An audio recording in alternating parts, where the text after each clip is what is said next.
اعوذ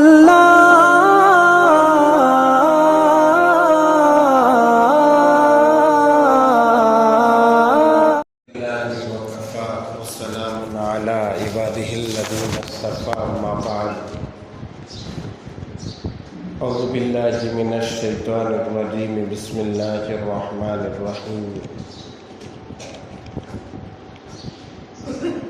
لقد کان لکم فی رسول اللہ اسوۃ حسنۃ لمن کان یرجو اللہ والیوم الآخر وقال فی موضع آخر ولا تهنوا ولا تحزنوا وأنتم الأعلون إن كنتم مؤمنين صدق اللہ العظیم۔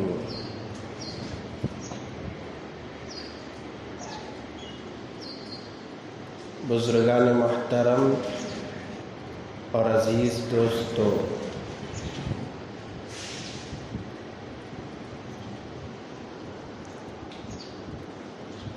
دور حاضر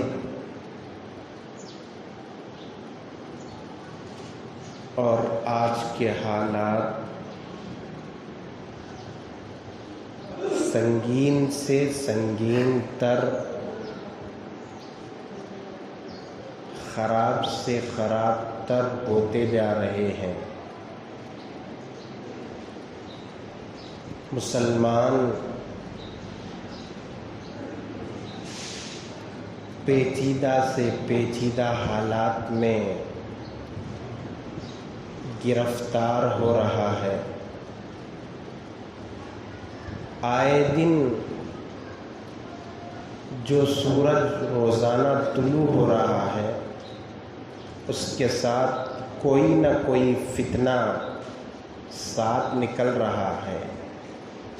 ہر دن مسلمانوں کے لیے مشکلات کی خبریں، مسلمانوں کی شناخت کو مٹانے کی باتیں، مسلمانوں کی زندگی کو تنگ کرنے کی باتیں، طرح طرح کے حالات پیدا کیے جا رہے ہیں، فتنے کھڑے کیے جا رہے ہیں۔ ہم اگر معاشرتی موجودہ حالات پر نظر ڈالیں گے تو مسلمانوں کا معاشرہ بھی بہت ہی مسائل میں جکڑ چکا ہے۔ اخلاقی گراوٹ اور مختلف قسم کے برائیاں مسلمانوں کے معاشرے میں، مسلمانوں کے طبقے میں پائی گئی ہے۔ تعصب، دشمنی، نفرتیں، خود غرضی، مفاد پرستی، یہ تمام چیزیں مسلمانوں میں گھر کر چکی ہے۔ ہر مسلمان اپنے دوسرے مسلمان بھائی کی فکر، قوم کی فکر، ملت کی فکر، خاندان کی فکر، یہ سب درکنار رہا، اپنی فکر میں لگا ہوا ہے کہ اپنا گھر کیسے چمکے، اپنی دکان کیسے چمکے، اپن خود حفاظت میں کیسے رہے۔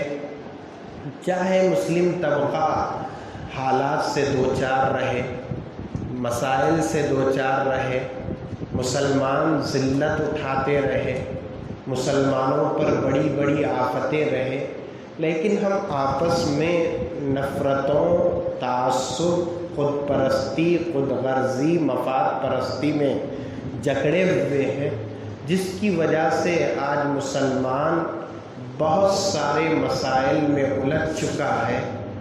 اور آج کے ان مسائل کے اندر اگر حل تلاش کرنا ہے اور مسائل کا حل، پیچیدگیوں کی گرہ کھولنا ہے اور مسلمانوں کو پستی سے، ذلت سے عزت اور اونچائی پر آنا ہے، مسلمان جن کی شناخت کو ختم کرنے کی ناپاک کوششیں چل رہی ہیں اور مسلمانوں کے حق کو ختم کرنے کی، ان کی شہریت کو ختم کرنے کی کوششیں چل رہی ہیں، اس وقت میں ہمیں رہنمائی اگر ملتی ہے اور یقیناً ہم عزت چاہتے ہیں تو اس وقت دیکھنا یہ ہے کہ حالات کے پیچیدہ ہونے کے وقت میں، مشکلات آنے کے وقت میں، پاک و مقدس ہستی محمد الرسول اللہ صلی اللہ علیہ وسلم نے ایسے پرفتن حالات میں، مسائل میں، پریشانیوں میں کیا عمل کیا تھا، صحابہ مسائل میں پیغمبر کے کن فرمانوں پر عمل کر کر ان مسائل سے نجات پائے تھے، اس کو ہمیں دیکھنا ہوگا، اپنانا ہوگا۔ اس لیے ہمارا یقین ہے آج کے موجودہ حالات میں ہم کامیابی سے ہمکنار ہونا ہے تو وہ صرف سیرت مصطفیٰ صلی اللہ علیہ وسلم ہی سے ہو سکتے ہیں۔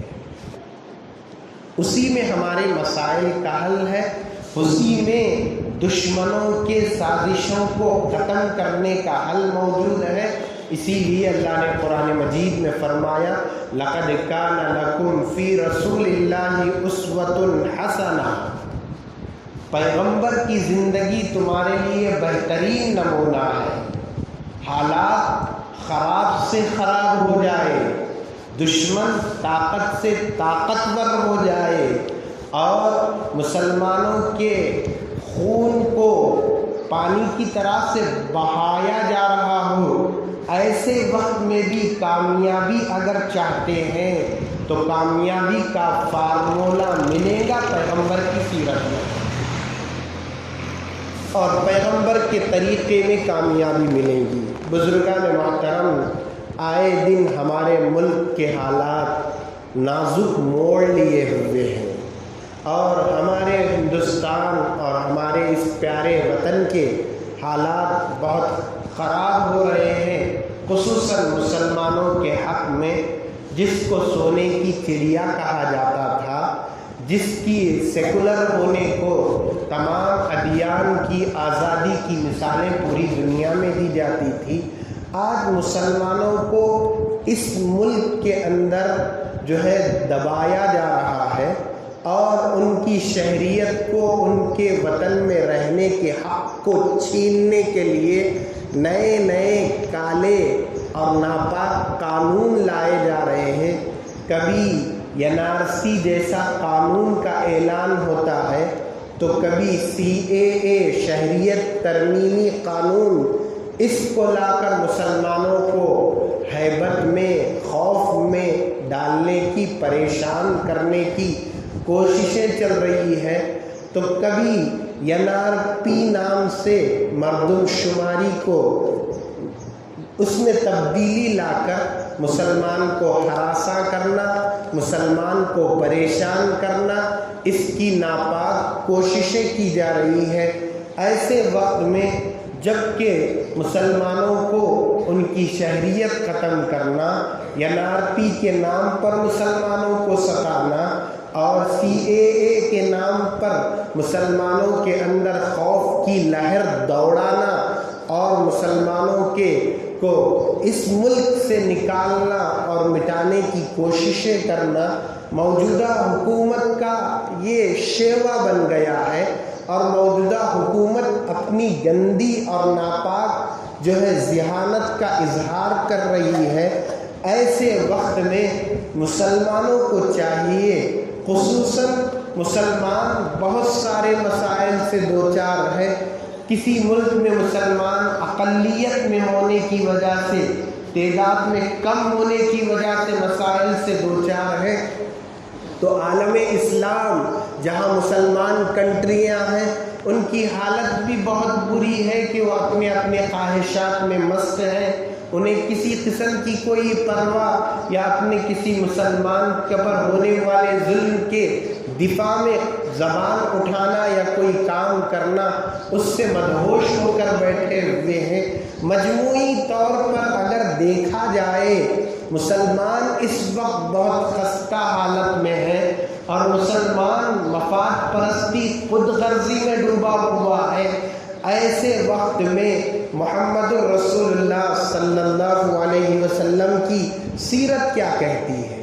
آج جو حالات ہمارے ملک کے ہیں، ان حالات کو لے کر مسلمانوں کے 3 گروہ بن گئے ہیں، 3 طبقے بن گئے ہیں۔ آپ کہیں گے کیسے 3 طبقے؟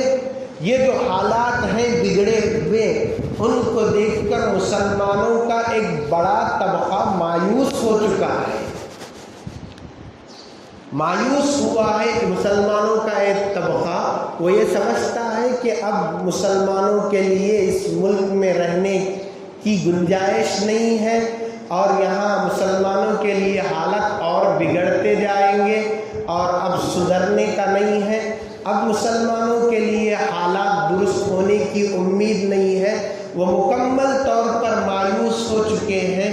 ہمیں مایوس ہونے کی ضرورت نہیں ہے، مایوسی کفر تک پہنچاتی ہے، اس لیے اللہ کی طرف رجوع رہنا ہے۔ تو ایک جماعت، ایک طبقہ جو اکثریت میں زیادہ تعداد میں ہے اس ملک میں مسلمانوں کا، وہ یہ سمجھتا ہے کہ اب حالات درست نہیں ہوں گے، مسلمانوں کے لیے حالات اور بگڑتے جائیں گے۔ وہ طبقہ انجام کا انتظار کر رہا ہے کہ آخر انجام کیا بنے گا، درستگی نہیں ہوگی، خاموشی نہیں ہوگی، بگڑتے رہیں گے حالات اور برے ہوں گے حالات مسلمانوں کے لیے، انجام کیا ہوگا؟ انجام کے انتظار میں ہے مسلمانوں کا ایک طبقہ، اور دوسرا طبقہ مسلمانوں کا وہ ہے جو ان حالات کے اندر کچھ کمزور سہاروں کی تلاش میں لگا ہوا ہے۔ فلاں پارٹی سہارا دے گی، فلاں پارٹی سہارا دے گی، فلاں تنظیم سہارا دے گی، فلاں MP سہارا دے گا، فلاں پارٹیاں سہارا دیں گی۔ یہ جو سہاروں کی امیدیں ہیں یہ مکڑی کے جالے سے بھی کمزور سہارے ہیں،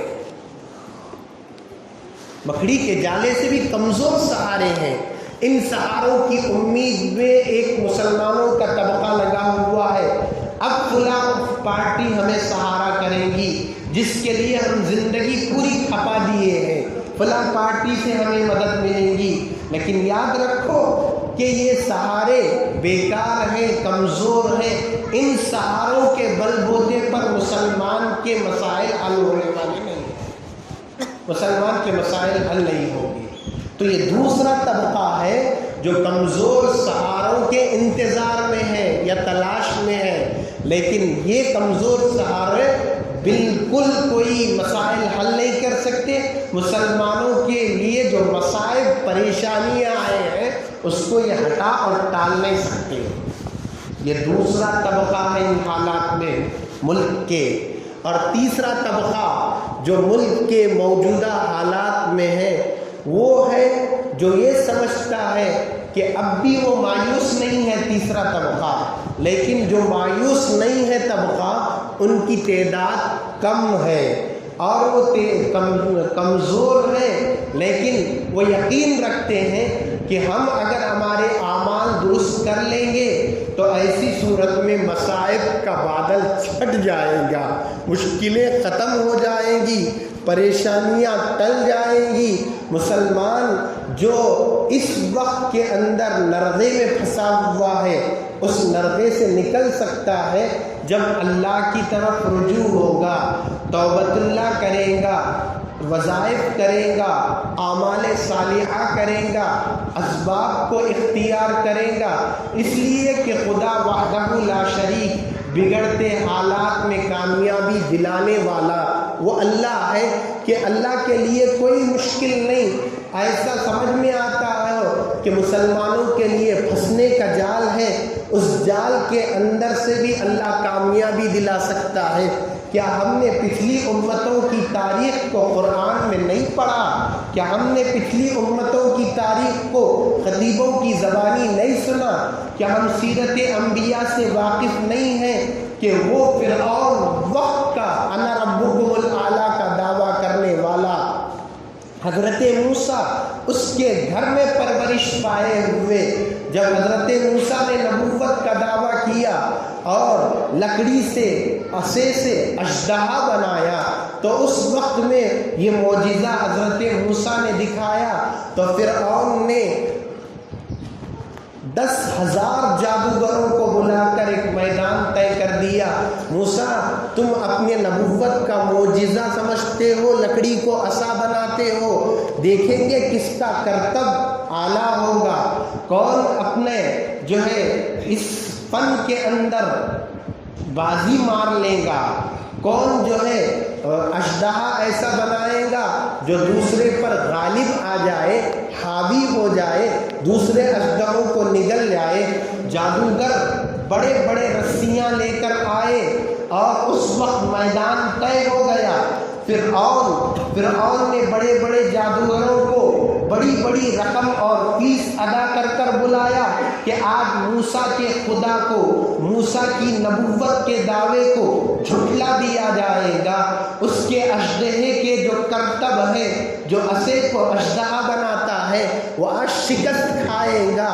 اللہ کی توحید کا جو ڈنکا وہ بجا رہا ہے وہ لوگوں کے سامنے جھوٹا ہو جائے گا۔ کئی کرائے دے کر، کئی بڑی بڑی موٹی موٹی رقم دے کر جادوگروں کو بلایا گیا۔ 10,000 جادوگروں نے رسی کو ڈالا، اس کے بعد موسیٰ علیہ السلام نے اپنے عصے کو ڈالا تو وہ اژدہا بنا، جادوگروں کے سانپوں کو نگل گیا۔ تو اس وقت میں اندازہ لگائیے، اللہ کافر، نافرمان، دشمن خدا، خدائی کا اعلان کرنے والا 10,000 لوگوں کو لا کر سانپ بنایا تھا، موسیٰ کے اس عصے سے بننے والے اژدہے کو ختم کرنے کے لیے، نگل جانے کے لیے، خدا کی وحدانیت کو کے ڈنکے کو پست کرنے کے لیے، موسیٰ کی نبوت کے اعلان کو ختم کرنے کے لیے یہ جال بچھایا تھا، لیکن اللہ عرش پر بیٹھ کر فرعون کے یہ تمام تدبیریں، مکر، فریب کو پلٹا دیا۔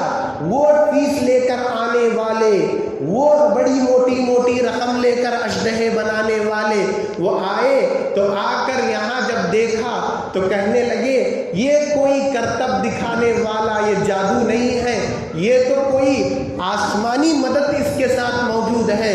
تو آمنت برب موسیٰ و ہارون، تو سب نے ایمان میں داخل ہونے کا اعلان کر دیا۔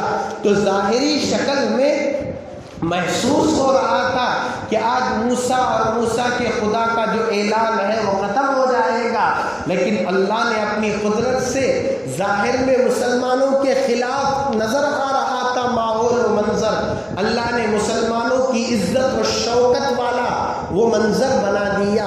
تو آج بھی ملک کے حالات، موجودہ حالات، مسلمانوں کی شکست اور مسلمانوں کو مات دینا، مسلمانوں کو یہاں سے ہٹانے جیسے بنے ہوئے ہیں، لیکن اللہ کی عزت و جلالت کی قسم کھا کر کہہ سکتے ہیں اللہ تبارک و تعالیٰ بگڑتے ہوئے نقشوں کے اندر کامیابی دلانے پر قدرت رکھتا ہے۔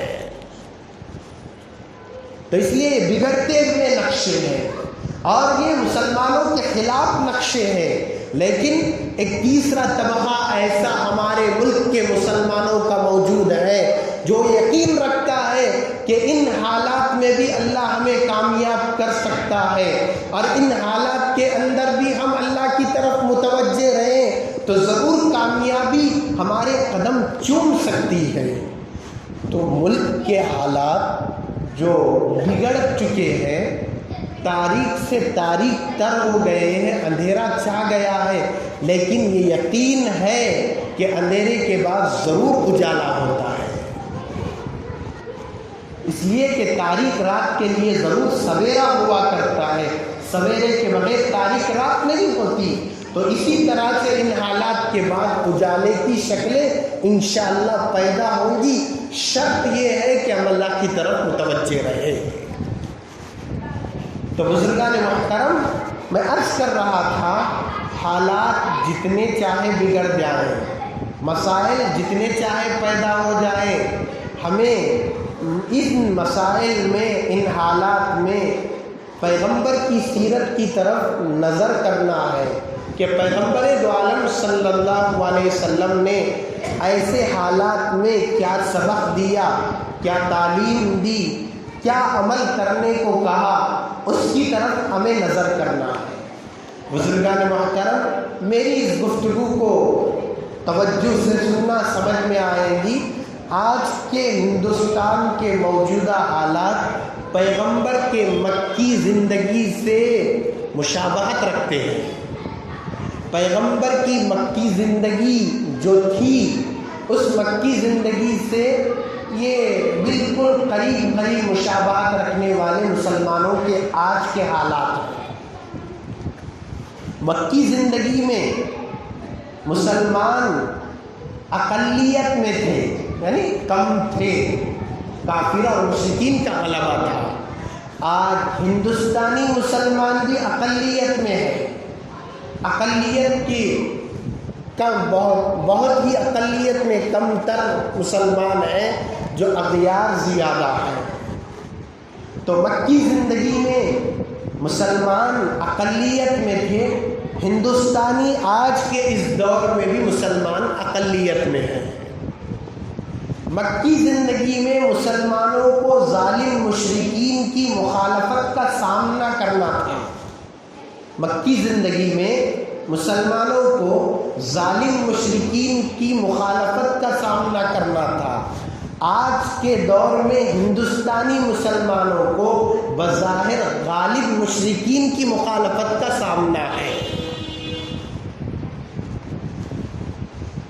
اور تیسری مشابہت مسلمانوں کی مکی زندگی سے آج کے ہندوستانی مسلمان کی یہ ہے کہ مسلمان مکی زندگی کے مسلمان معاشی اعتبار سے کمزور تھے، اسباب و سامان کم تر تھے، اور مکی زندگی میں ان کے پاس پہننے کو صحیح کپڑے بھی موجود نہیں ہیں۔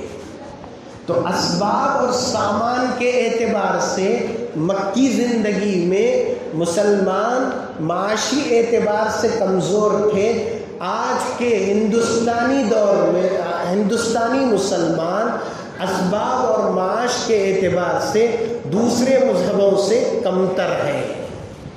دوسرے مذہب معاشی اعتبار سے بڑے ہوئے ہیں، ہندوستانی مسلمان اسباب اور معاش کے اعتبار سے کمزور اور کم تر ہیں۔ اس طرح کمپیئر کریں گے، اس طرح مقابل لا کر دیکھیں گے تو آج کے ہندوستانی مسلمانوں کی حالت مشابہت رکھتی ہے پیغمبر کی مکی زندگی سے۔ اب دیکھنا یہ ہے کہ پیغمبر نے مکی زندگی میں جہاں پر ظلم تھا، اقلیت تھی، اسباب و سامان کی کمی تھی، تو ان کمیوں میں، ان کمتریوں میں، ان مسلمانوں کی کمزوریوں میں پیغمبر نے جو ایجنڈا اپنایا اور جس مدعے کو لے کر اٹھے، جن کاموں کو لے کر اٹھے، جس کی وجہ سے مکی مسلمان اقلیت سے اکثریت میں آ گئے اور جو ہے ظلم کی چکی میں پیسے جا رہے تھے، تو اس ظلم کی چکی سے رہائی نصیب ہوئی اور اسباب کی کمی مغلوبیت غالبیت میں آ گئی، اسباب کی کمی دور ہو گئی۔ جو مکی زندگیوں میں کمیاں تھی صحابہ میں، وہاں کے مسلمانوں میں، پیغمبر نے کن ایجنڈوں کو، کن چیزوں کو مدعا بنا کر ان کمیوں کو ختم کیا۔ آج پیغمبر کی زندگی سے ہندوستانی مسلمانوں کو وہ سبق لینے کی ضرورت ہے، اس کو اپنانے کی ضرورت ہے۔ تو ہم اگر دیکھیں گے پیغمبر نے ان حالات میں جو ایجنڈا بنایا، جن چیزوں کو اپنا کر یہ جو ہے ظلم کو ختم کیا، اقلیت میں جو مسلمان تھے وہ اکثریت میں آئے، اور اسی طرح اسباب کی فراوانی ہوئی، اسباب مہیا ہوئے۔ وہ 3 چیزیں تھی، پیغمبر نے ان 3 چیزوں کو مقصد بنا کر کام کیا مکے میں، تو پھر کامیابی قدم چومنے لگی، صحابہ کامیاب و کامران ہوئے، اسلام پھیلنا پھولنا شروع کیا، اور اس کلمے کی آواز مکے سے نکلی تو ہر سمت گونجنے لگی، اور اسلام سر بلند رہا۔ وہ اسلام، وہ مسلمان جو مکے میں آواز سے کلمے کو بلند نہیں کر سکتے تھے، اشہدو ان لا الہ الا اللہ پڑھ کر ایمان کو چھپاتے تھے، انہوں نے 3 ایجنڈوں کو، 3 چیزوں کو ایجنڈا بنایا۔ پیغمبر نے 3 مکی زندگی میں 3 چیزوں کو ایجنڈا بنایا، کامیابی حاصل ہوئی۔ آج پیغمبر کے اس اسوے کو اپنانے کی ضرورت ہے، اس طریقے کو اپنانے کی ضرورت ہے، ان 3 ایجنڈوں کو کام کرنے کی مسلمانوں کو ضرورت ہے۔ سب سے پہلے مسلمانوں کو ضرورت ہے وحدت کی، وحدت یعنی ایک جٹ ہونے کی، اتحاد و اتفاق پیدا کرنے کی، آپسی بھائی چارے کی، محبت کی، ایک دوسرے کو گلے لگانے کی، اور ایک جان 2 جسم بننے کی، جسم تو 2 ہو جان 1 ہو، اس انداز سے رہنے کی ضرورت ہے۔ پیغمبر نے مکے کی زندگی میں سب سے پہلے جو کام کیا وہ کام یہ کہ آپ نے صحابہ کو شیر و شکر بنا دیا۔ وہ صحابہ جہالت ان کی یہاں تک پہنچی ہوئی تھی، ایک دوسرے کے خون کے پیاسے رہنے والے، ایک دوسرے کو خون دینے کے لیے تیار، ایک دوسرے پر جان نچھاور کرنے کے لیے تیار، ایک دوسرے کو تڑپ تڑپ کر مرے، دوسرے کی پیاس بجھانے کے لیے تیار۔ یہ جذبہ پیدا کیا پیغمبر نے، ان میں اتحاد و اتفاق کا رس گھول گھول کر پلایا، ان میں محبت بھائی چارگی کے رس کو گھول کر پلایا۔ صحابہ میں آپ مکی زندگی میں دیکھیں گے، صحابہ کے درمیان کسی قسم کا اختلاف نہیں، کسی قسم کے اسلام اور دین کے بارے میں بکھرے ہوئے نظر نہیں آتے، متحد اتفاق و اتحاد تھا۔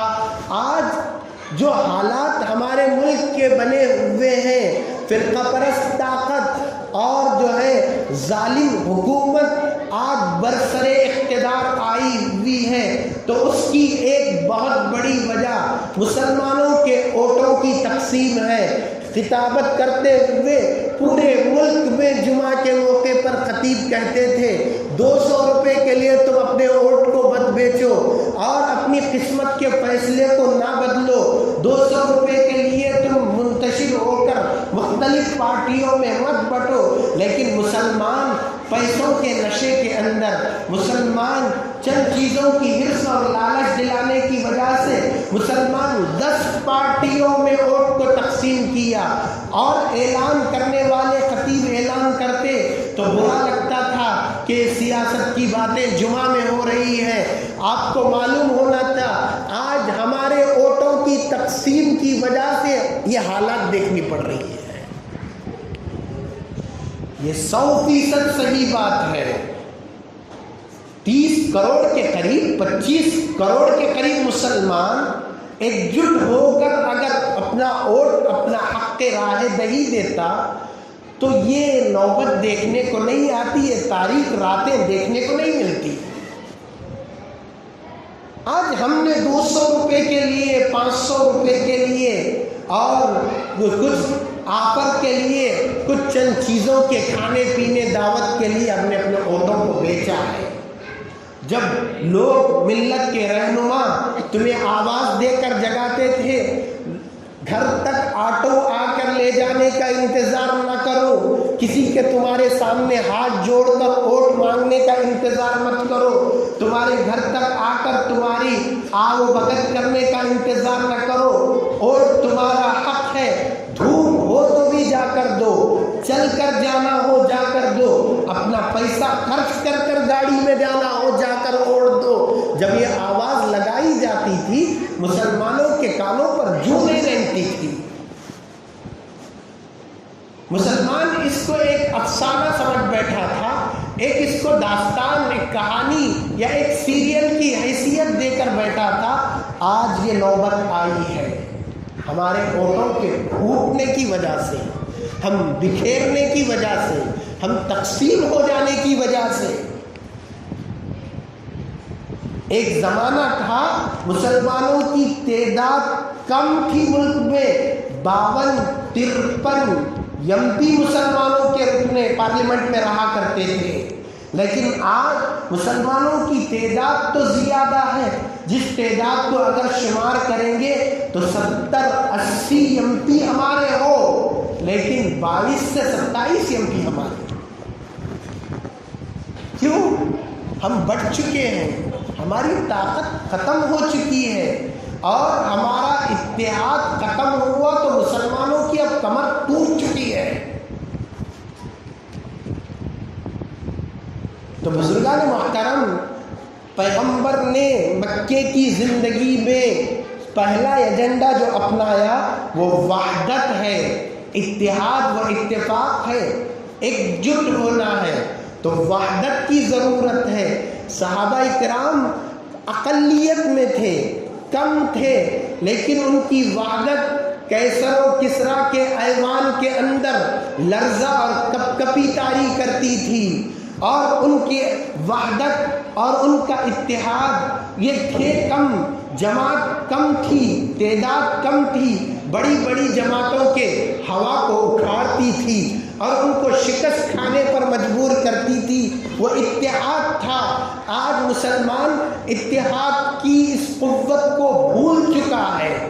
حضرت امیر معاویہ رضی اللہ عنہ، ترک کا ایک راجا کابل پر حکومت کرتا تھا۔ اس حکومت کرنے کے وقت میں جزیے کے طور پر، ٹیکس کے طور پر حضرت امیر معاویہ کو سالانہ 10 لاکھ درہم دیا کرتا تھا۔ حضرت امیر معاویہ دنیا سے رخصت ہو گئے، دوسرا امیر بنا اور نمائندہ بنا وہ ترک کا راجا جو کابل پر حکومت کرتا تھا۔ کابل کی باغ ڈور اس کے ہاتھ میں تھی۔ جب اس کے پاس یہ دوسرے امیر کا آدمی گیا نمائندہ ٹیکس مانگنے کے لیے، جزیہ مانگنے کے لیے، تو وہ راجا نے صاف انکار کر دیا کہ ہم ٹیکس نہیں دیں گے، جزیہ نہیں دیں گے، اس لیے کہ وہ کہاں گئے جن کے پیٹ پیٹوں سے ملا کرتے تھے، جن کے بدن پر کپڑے تھے تو پیون لگے ہوئے کپڑے موجود تھے، جن کے پاس سوار ہونے کے لیے سواریاں نہیں تھی، لیکن ہم ان سے ڈرا کرتے تھے، ٹیکس ادا کیا کرتے تھے۔ تم کپڑے پہن کر آئے ہو، حشمت کے ساتھ آئے ہو، شان کے ساتھ آئے ہو، لیکن تمہیں دیکھ کر ہمیں رعب نہیں پڑتا، ہم پر ہم ڈر محسوس نہیں کرتے، ہم ٹیکس بھی نہیں دیں گے۔ کیا وجہ تھی؟ صحابہ پیون کے کپڑوں میں تھے، پیٹ پیٹوں سے ملے ہوئے تھے، اور سواریاں ان کو صحیح نصیب نہیں تھی۔ ان صحابہ کے اندر وحدت کی قوت تھی، اتحاد کی قوت تھی، زمانہ ان سے ڈرا کرتا تھا، لیکن سواریاں آ گئی، پیٹ بھرے رہ گئے، کپڑے اچھے سے اچھے آ گئے، لیکن وحدت ختم ہو گئی، اتحاد پارا پارا ہو گیا، جس کی وجہ سے آج مسلمانوں سے کوئی ڈرنے والا نہیں ہے۔ کسی شاعر نے انہی صحابہ کی شان کو اور ان کی وحدت اور قوت کو بتاتے ہوئے کہا، قباؤں میں پیون پتھر شکم پر، قبا یعنی جو پہنتی جبہ وغیرہ، اس میں پیون پتھر شکم پر، پیٹ پر پتھر تھا صحابہ کی۔ ان حالات کے اندر جب پیون تھے، پیٹ پر پتھر تھے، قدم کے تلے تاج کسریٰ و قیصر، قباؤں میں پیون پتھر شکم پر، قدم کے تلے تاج کسریٰ و قیصر، صحابہ کے قدموں کے نیچے قیصر اور کسریٰ کے تاج آ کر پڑے تھے۔ اور غذا نان جو وہ بھی کمتر میسر. نان جو کی روٹی، نان روٹی کو کہتے ہیں. غذا نان جو وہ بھی کمتر میسر، مگر ہاتھ میں زور تسخیر خیبر. مگر ان کے ہاتھوں سے خیبر فتح ہوا. خیبر کے دروازے کو حضرت علی کرم اللہ وجہ نے اکھاڑ کے نکالا. روٹی بھی کم تھی لیکن ایسی طاقت ان کے پاس تھی کہ خیبر ان کے ہاتھوں سے فتح ہو گیا. کبھی اہل ایمان کی پہچان یہی تھی، کبھی اہل ایمان کی پہچان یہی تھی، کبھی اہل اسلام کی شان یہی تھی. اسلام کی پہچان، ایمان کی شان یہ تھی. ان کے کپڑے صحیح نہیں تھے، ان کی غذا پوری پیٹ بھر کر نہیں تھی، لیکن دشمنوں پر ان کا روب پڑا کرتا تھا. لیکن آج سب کچھ ہونے کے باوجود وحدت نہیں ہے، اتحاد نہیں ہے. اللہ کے نبی صلی اللہ علیہ وسلم نے فرمایا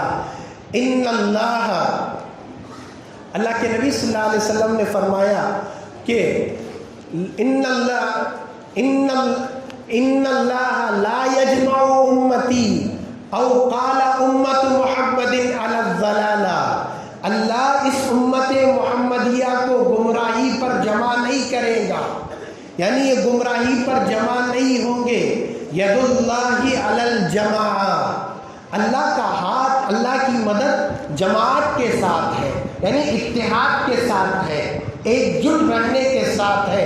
من شذ شذ فی النار، جو جماعت سے، اتحاد سے الگ ہوگا وہ جہنم میں جائے گا.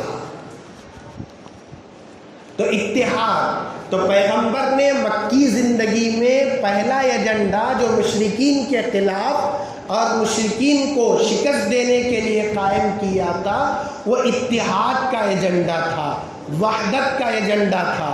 اور دوسرا ایجنڈا اور دوسرا جو کام پیغمبر نے کیا وہ دعوت کا کام تھا. یعنی پیغمبر نے دعوت کو لوگوں میں پھیلایا، دعوت کی مشین کو جاری کیا، لوگوں تک اللہ کی بات، اللہ کی وحدانیت کو سمجھایا، ایک ایک اسلام میں داخل ہونا شروع کیے. تو آج بھی ہندوستانی مسلمانوں کو وحدت کی ضرورت ہے، دعوت کی ضرورت ہے. دعوت کا مطلب یہ 3 قسم کے محاذ ہیں، 3 قسم کی دعوت یا 3 قسم کے کام کرنے کی ضرورت. ایک تو دعوت ہے اپنوں میں، مسلمانوں کی اصلاح، ان کو اعمال پر ابھارنا، ان کو جو ہے ترغیب دینا، فرائض کی پابندی کرانا، یہ ایک دعوت ہے. اس دعوت کو دعوت اجابت کہتے ہیں. قرآن میں جو دعوت کا ذکر ہے وہ دعوت اجابت نہیں، یہ دعوت اجابت ہے. اور دوسری ایک دعوت ہے یعنی غیروں تک دعوت پہنچانا. ایک کام تو یہ کرنا ہے کہ اپنے مسلمانوں کے اندر اعمال کو پر ابھارنا، ان کو ترغیب دینا، ان کو نمازی بنانا. اس کے لیے ملی تنظیمیں کام کر رہی ہیں، دعوت کی جماعتیں کام کر رہی ہیں، لیکن اس کام کو اور زور کے ساتھ کرنا ہے. اس لیے کہ آج ملی تنظیمیں، دعوت کے کام کرنے والے سب سرد پڑ چکے ہیں. آج انا کے مسئلے کھڑے ہو گئے، ایک دوسرے کے مقابل بننے کے مسئلے کھڑے ہو گئے، تو آج دعوت بھی سرد پڑ چکی ہے. اس لیے اس انا کے مسائل کی دیوار کو ہٹا کر جو اصلاحی دعوتیں تنظیمیں کر رہی ہیں، اس کوشش کو اور بڑھانے کی ضرورت ہے اس میدان میں. جب تک ہم ادھر ادھر نظر دوڑائے بغیر، میری بات کڑوی لگے، غلط لگے، مجھے حق بات کہنا ہے تو میں یہ کہہ کر رہوں گا، چاہے کسی کو جو ہے دشوار گزرے. آج مقابلے کی شکل تنظیموں میں، دعوت کی جماعتوں میں پیدا ہو گئی ہے، جس کی وجہ سے دعوت خیر کی طرف نہیں جا رہی ہے. جماعتیں خیر کی طرف ہو، تنظیموں میں خیر رہے تو خیر اسی وقت ہو سکتا ہے جب مقابلے کی شکل دوسروں کی نفی کرنا یا دوسروں کو کم نظر سے دیکھنا ختم کریں، ادھر ادھر نظر دوڑائے بغیر جو مشن اصل ہے، مقصد اصل ہے، اس کی طرف توجہ دیں۔ ادھر ادھر جھانکو گے، ایک دوسرے کی ٹانگ کھینچنے میں لگے رہو گے، ایسی صورت میں خیر نہیں شر ہی پھیلے گا۔ تو دعوت پیغمبر کی ہے تو اب دعوت کے 3 محاذ ہیں۔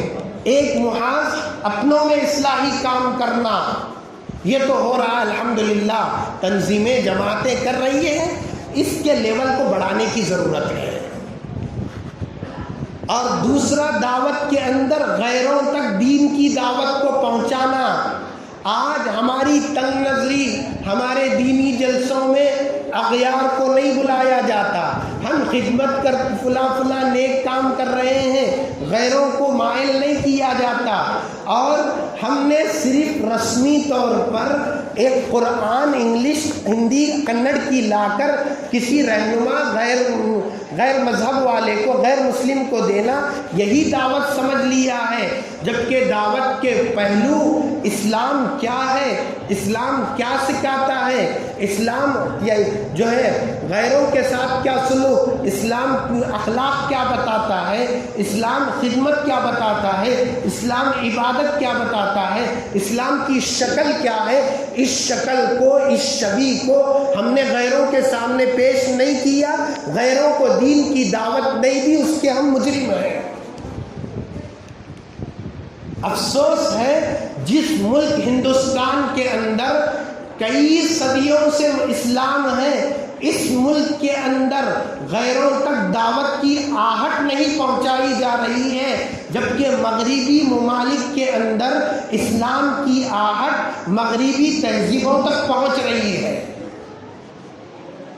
لیکن ہمارے ملک کے اندر غیروں تک دین کی دعوت ہم نہیں پہنچائے، وہ اسلام کو نہیں سمجھتے، اسلام سمجھتے ہیں تلوار اٹھانے کا نام۔ اسلام کی صحیح دعوت اور شکل کو ہم نے غیروں کے سامنے نہیں پیش کیا، اور یہ دوسرا محاذ ہے دعوت کا کہ غیروں تک پہنچ کر ان کو دین کی بات پہنچانا۔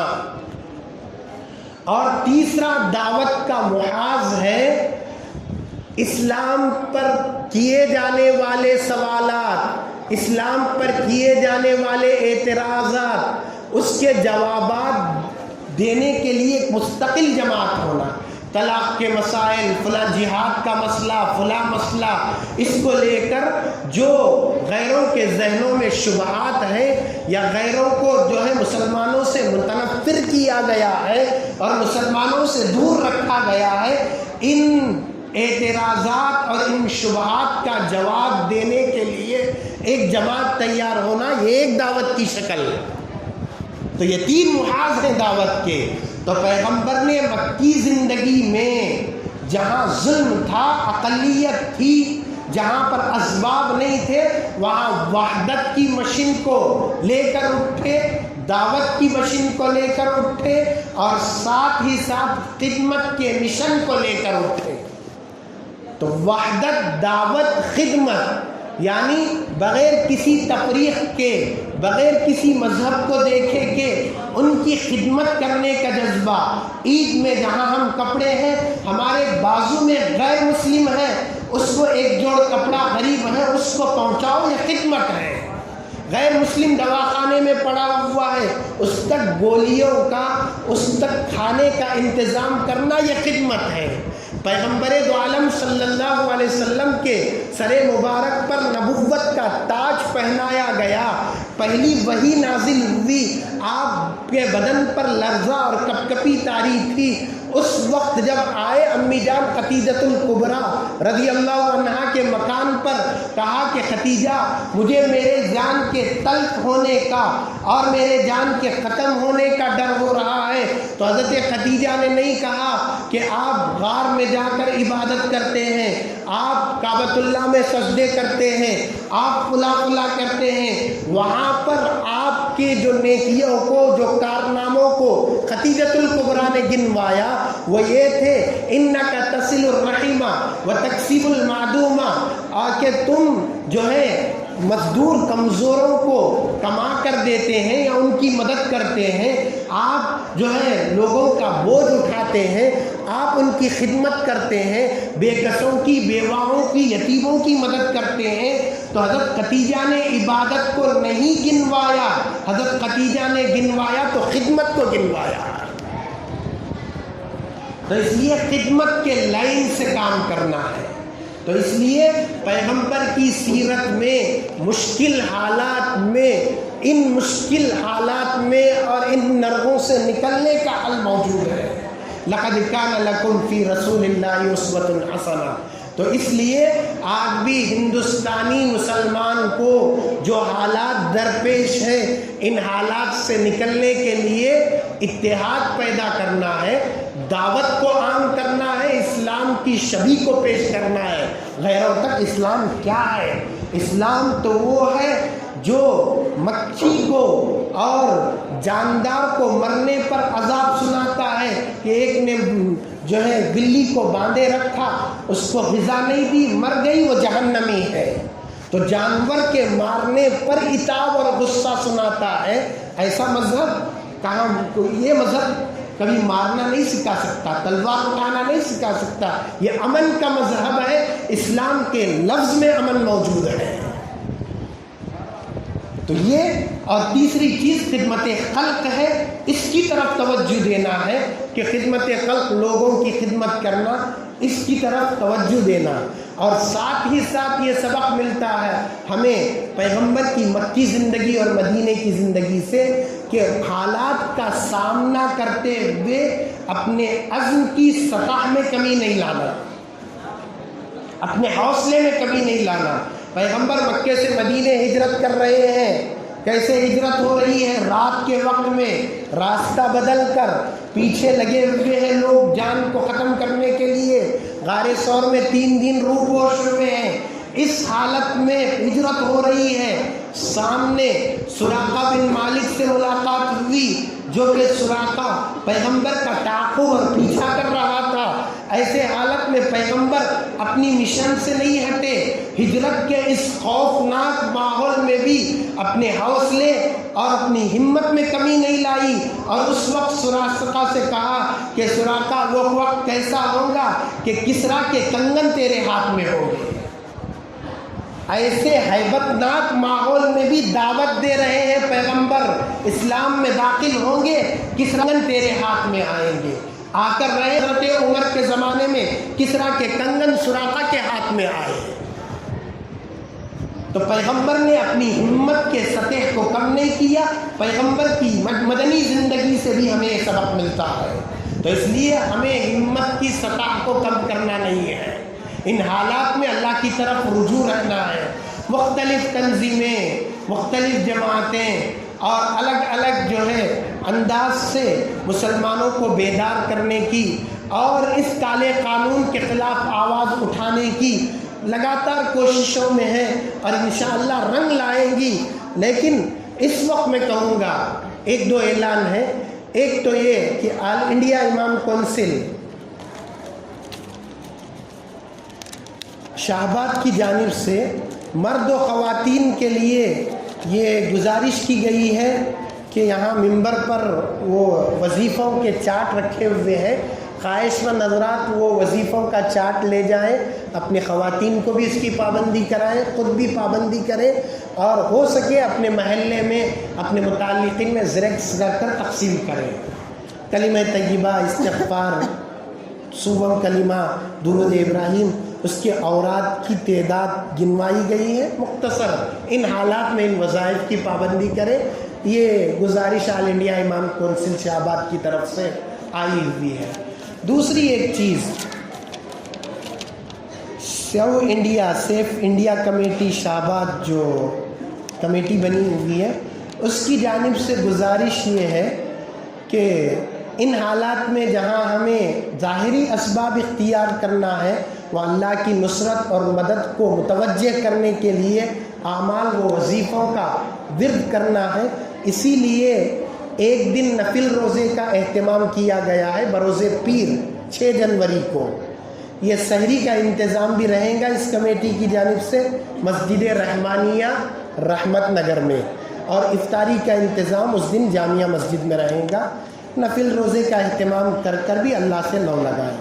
اس وقت میں ایک بات کہوں گا، جو تنظیمیں اوراد و وظائف کی طرف آپ کو توجہ دلا رہی ہیں وہ اپنی جگہ قابل تحسین عمل ہے، لیکن جب تک فرائض کی ہم پابندی نہیں کریں گے ذلت ہمارے مقدر رہیں گی۔ فرائض کی پابندی ضروری ہے۔ ہم صرف ایک دن کے لیے دعا بھی کر لیں، ایک دن کے لیے فلاں کام کر لیں، مسجدیں ہماری خالی پڑی رہیں، اللہ کی طرف ہم نہیں لو لگائے، فرض چیز کو چھوڑ دیے، یہ تو ایسا ہی ہوا بارش سے تو بچے پر نالے کے نیچے آ کر کھڑے ہو گئے، ایسا ہمارا حال ہے۔ اس لیے فرض نمازوں کی بھی میں نوجوانوں سے کہوں گا کہ پابندی کرو، فرض نمازوں کی، فرض چیزوں کی پابندی کے ساتھ جو تنظیموں کی جانب سے، علماء کی جانب سے گزارش ہے ان کی بھی پابندی کرو، انشاءاللہ کامیابی ضرور حاصل ہوگی۔ ہم مسلمان یہاں کرایہ دار نہیں ہیں، صدیوں سے رہ رہے ہیں، ہم حقدار ہیں اس ملک کے جہاں ہماری شناخت مٹانے کی کوشش ہو رہی ہے، لیکن ہم مٹیں گے بھی نہیں، ڈریں گے بھی نہیں۔ کسی شاعر نے بڑا خوب کہا ہے، اس شعر کو کہہ کر گفتگو ختم کرو، ہم آتش سوزاں میں بھی حق بات کہیں گے۔ آتش سوزاں یعنی جلانے والی آگ، ہم آتش سوزاں میں بھی حق بات کہیں گے، ہم کندن کی طرح دہر میں تابندہ رہیں گے۔ کندن ایک ہیرا چمکتا ہوا، دہر یعنی زمانہ، تابندہ یعنی چمکنا، تو ہم آتش سوزاں میں بھی حق بات کہیں گے، ہم کندن کی طرح دہر میں تابندہ رہیں گے۔ تاریخ بتاتی ہے دور ستم میں، ظلم کا زمانہ، دباؤ کا زمانہ، ایسے زمانے گزرے ہیں، تو تاریخ بتاتی ہے دور ستم میں ہم زندہ تھے، زندہ ہیں، ہم زندہ رہیں گے۔ اللہ مسلمانوں کی شان و شوکت کو بلند فرمائے، مسلمانوں کی مدد فرمائے۔ وآخر دعوانا الحمدللہ رب العالمین۔ تو حضرات سنت نہیں پڑھے۔